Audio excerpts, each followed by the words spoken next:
Welcome back to my YouTube channel.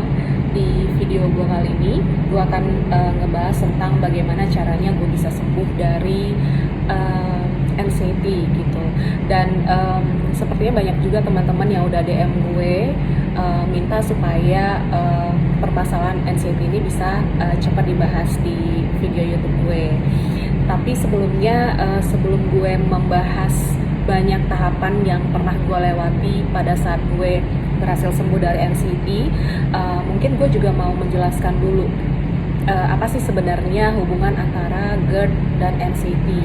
Karena dari banyak DM yang masuk juga, masih banyak teman-teman yang masih belum mengerti apa sih hubungan antara GERD dan anxiety. Jadi gue coba jelaskan secara simple supaya bisa lebih mudah diterima bahwa sebenarnya hubungannya adalah seperti ini. Ketika lambung kita bermasalah, otomatis lambung tersebut tidak bisa mencerna semua nutrisi yang masuk ke dalam tubuh kita, sehingga pada akhirnya tubuh kita sendiri tidak bisa menghasilkan hormon serotonin atau hormon kebahagiaan.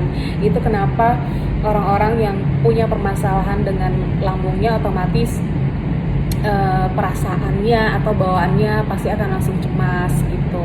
Jadi lebih kurang seperti itu ya penjelasannya, hubungannya antara GERD dan anxiety. Dan sebelum gue masuk ke tahapan-tahapan apa aja yang pernah gue lewatin dan masih gue jalanin sampai sekarang untuk memaintain supaya gue tetap bisa sembuh dan terbebas dari anxiety, gue harap untuk teman-teman yang belum subscribe, mohon untuk di subscribe channel YouTube gue dan dukung gue dengan komen, likes ataupun share supaya gue bisa juga tetap semangat untuk menyampaikan informasi-informasi yang mudah-mudahan bisa membantu kesembuhan teman-teman. Nah, di sini ada beberapa tahap yang pernah gue jalanin atau gue lewatin selama gue berusaha untuk sembuh dari anxiety. Jadi gue harap teman-teman bisa menyimaknya baik-baik, kalau perlu dicatat supaya nanti bisa kalian terapkan di keseharian kalian gitu. Mudah-mudahan tips ini juga bisa membantu kesembuhan kalian untuk bisa bebas dari anxiety. Nah, mungkin gue akan jelaskan dulu untuk hal yang pertama gue lakukan adalah ketika gue merasakan atau mengalami anxiety, hal yang pertama harus gue dan elu lakukan adalah self-acceptance, yaitu penerimaan terhadap diri sendiri. Penerimaan terhadap diri sendiri itu apa sih gitu? Self-acceptance ini adalah kita harus menerima bahwa ya gue memang mengalami atau menderita GERD dan pada akhirnya gue merasakan anxiety atau kecemasan gitu.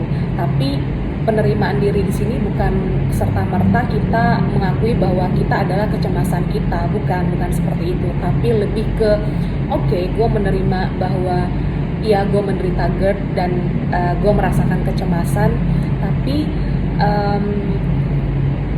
tapi kita tetap berusaha.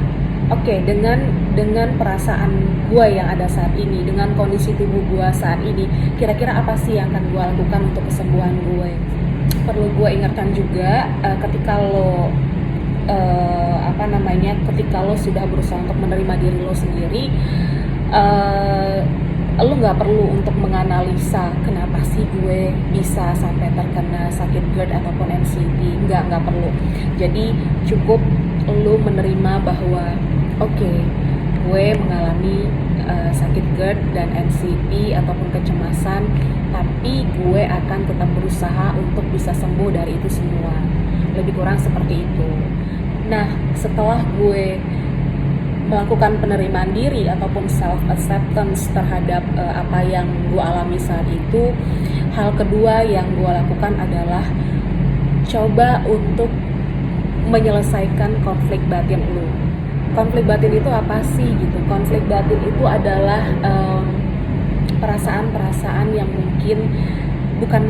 perasaan-perasaan yang pasti setiap orang pernah ngalaminnya gitu. Ketika apa yang kita harapkan dan apa yang menjadi kenyataan tidak bisa sesuai atau tidak berjalan sesuai dengan harapan kita gitu.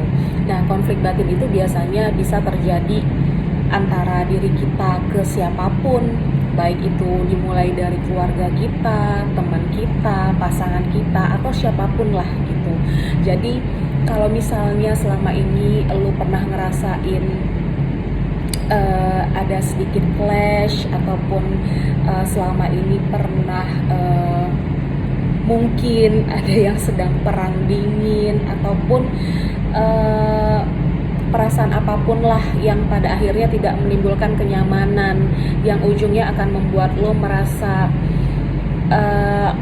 seseorang bersalah kepada diri kita, atau mungkin sebaliknya kita bersalah ke orang lain, atau mungkin orang lain pernah mengecewakan kita, coba untuk diselesaikan gitu.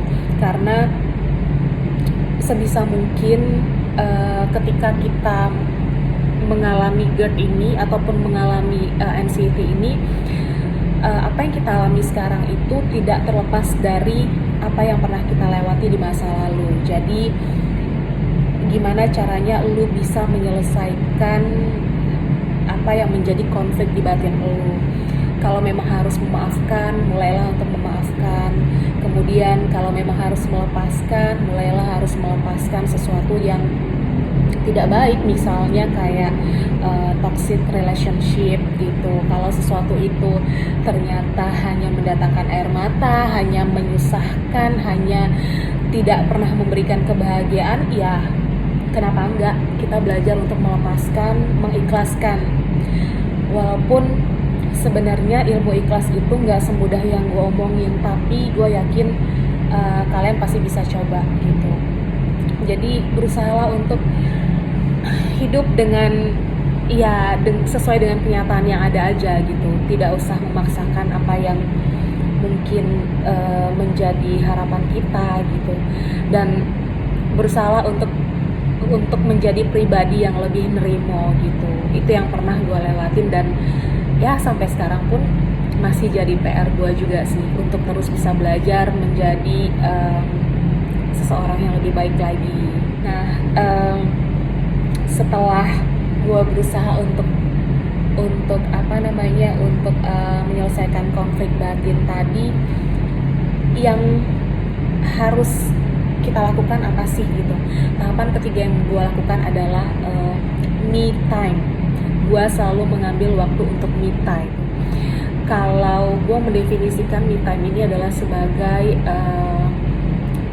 hari dimana gue benar-benar menikmati hidup gue dengan diri gue sendiri gitu. Yang bisa kita lakukan banyak banget pada saat kita me time ini. Nggak mesti mahal, nggak mesti sesuatu yang harus fancy, ataupun sesuatu yang mahal lah pokoknya.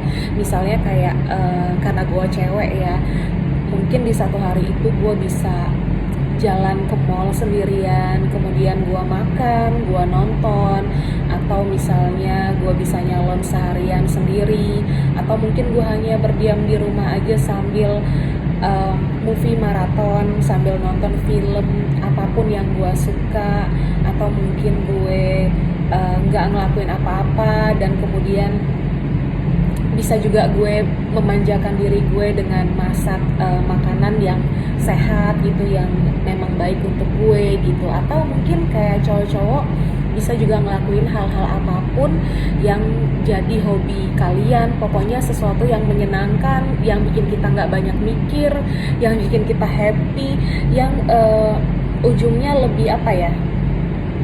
lebih membuat diri kita itu bisa menyayangi diri kita sendiri gitu. Ada waktu untuk merefleksi diri sendiri, kemudian ada waktu untuk berterima kasih ke diri sendiri. Terima kasih karena selama ini sudah melewati begitu banyak hal-hal yang mungkin lebih banyak menyakitkan daripada membahagiakan. Itulah waktunya kita bisa merefleksi diri, kemudian lebih menerima diri sendiri, lebih menyayangi diri sendiri, dan kemudian berjanji untuk supaya kita bisa menjadi pribadi yang lebih baik, bisa membawa diri kita untuk bisa berpikiran yang lebih positif daripada sebelumnya. Kemudian kita bisa berjanji ke diri kita sendiri bahwa kita akan terus memberikan makanan yang sehat, makanan yang terbaik. Mungkin karena selama ini kita sudah terlalu sering menzolimi badan sendiri ya gitu. Nah, me time ini bisa dijadikan momen untuk kita bisa lebih menyayangi diri kita sendiri, dan ini sangat penting banget sih gitu. Jadi kalau misalnya kalian yang belum pernah nyobain atau mungkin ngerasa kayak apa sih me time gitu, kayaknya kalian harus coba deh. Nanti setelah kalian mencoba me time ini, rasakanlah efeknya sebegitu baiknya untuk diri kalian sendiri gitu. Karena memang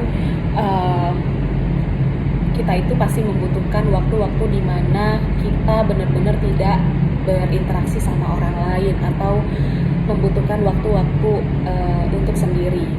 Nah, setelah me time tersebut,